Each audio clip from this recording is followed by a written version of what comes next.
তাহাজ্জুদের সময় বিশ্বনবী উঠে মায়েশারে বললেন, আয়েশা ও আমার কলিজার টুকরা হুমায়রা। মায়েশাকে আদর করে বিশ্বনবী হুমায়রা বলতেন। হুমায়রা মানি যেই মহিলা রেগে গেলে, খুশি হয়ে গেলে, রাগের চোটে, খুশির চোটে দুইটা গাল আনার ফলের মতো টকটকে লাল হয়ে যায়। কোন সুবহানাল্লাহ।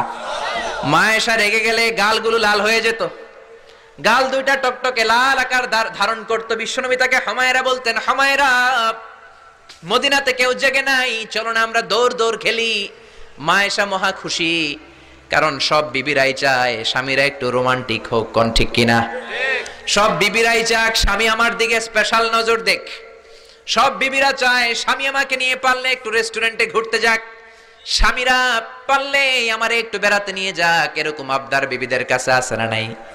কিন্তু এমনও অনেক স্বামী খুঁজে পাবেন বছরের পর বছর যায়, বিবিরে সালামও দেয় না। আছে না নাই?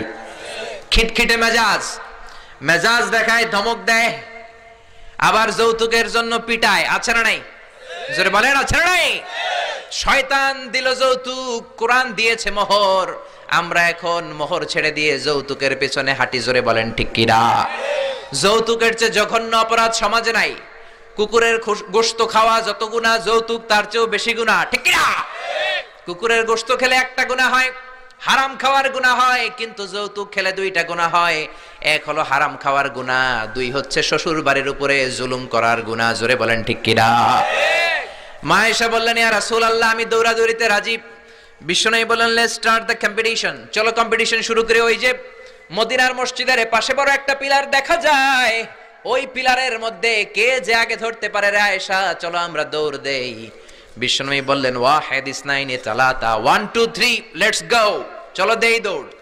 বিশ্বনবী অপেক্ষাকৃত মোটা ছিলেন, মায়েশা চিকন ছিলেন। মায়েশা দৌড় দিলেন, বিশ্বনবীকে পেছনে ফেলে ওই পিলার ধরে মায়েশা ফার্স্ট হয়ে গেলেন। কোন সুবহানাল্লাহ। মায়েশা মহা খুশি, খিলখিলিয়ে হাসছেন। বিশ্বনবী মুচকি হাসতেন। আমার নবী কখনো খিলখিলিয়ে হাসেন নাই।